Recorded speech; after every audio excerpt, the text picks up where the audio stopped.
Hey everybody, it's Dr. David, the ENT doctor.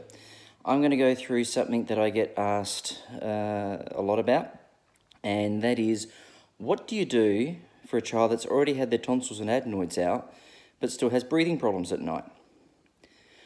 So I think the important thing to highlight is that there needs to be a better understanding about what having the tonsils and adenoids out actually means, and also to understand that that is only going to work if that is the actual problem in the first place.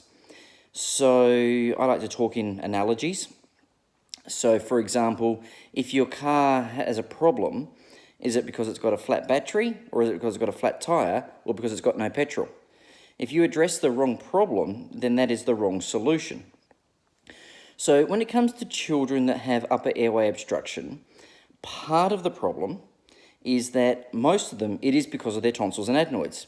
And for most of them, removing those things relieves the obstruction.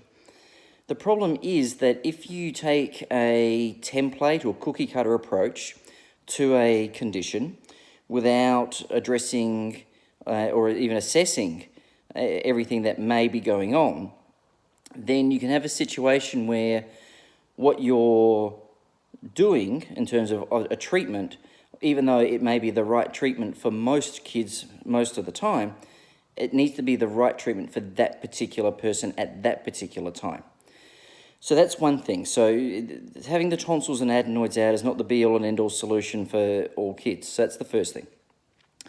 The second thing that's worth highlighting is when we talk about getting the adenoids out, there needs to be an understanding that getting the adenoids out doesn't necessarily mean that the adenoids have been removed. And what I mean by that is that the standard approach to removing the adenoids is looking through the mouth without visualizing the surgical field and placing a little instrument behind the soft palate and literally scraping the adenoids out and then having a feel with your finger to see if it's all gone.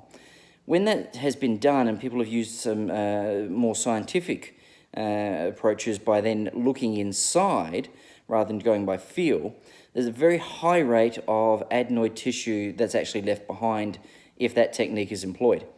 So even though they may have, in inverted commas, had their adenoids out, there may be adenoids left behind. And the research shows that that can be as high as 25% of kids can have so much adenoid left behind that whatever's been removed was pretty useless because they're actually still blocked there and then. The other thing to realise is, regardless of how it's done, getting the adenoids out is not 100% precise. There's no boundary that we have that sort of says adenoids start and stop here. So it is possible for adenoids to grow back under any variation of circumstances.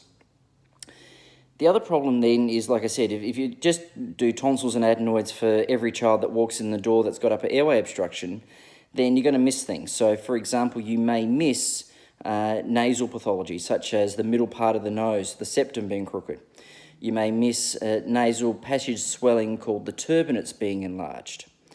There may be other problems going on in terms of skeletal development. So a narrow jaw, a narrow top jaw or a short bottom jaw, and that will then compromise the space that's available. So when this problem's approached, what's important is to manage the whole picture.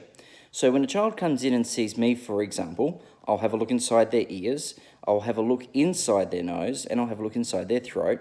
I take on board any skeletal issues, plus any potential functional issues that could lead to disorders of how the muscles around the throat and the jaw work. So for example, I'll look for tongue ties.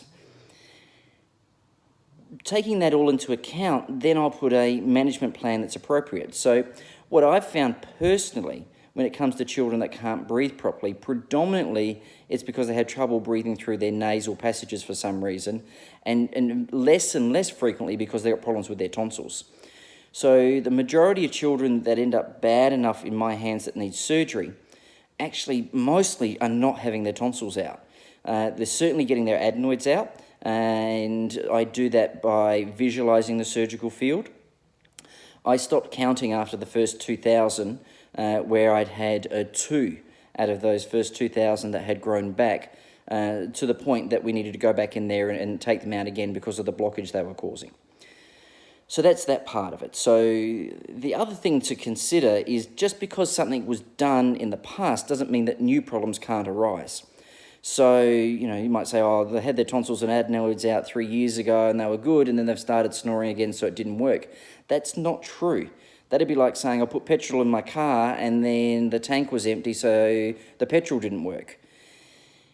New problems can arise. So in terms of an approach, what do you do in a child that's had their tonsils and adenoids out, that has ongoing problems there and then? Well, you have to question the assessment and you have to question the treatment. We've got to be realistic. On the premise that no one had identified anything else and had suggested anything else. If it's surgery's done and they do absolutely great, but then there's a problem later on, well, they need to be reassessed. It's not that the surgery didn't work, it's like what else is going on. So that's hopefully some guidance for everyone with regards to how to approach a situation where a child doesn't breathe properly at night, and the focus has been on tonsils and adenoid surgery, and then what the downfalls of that approach can be. Bye.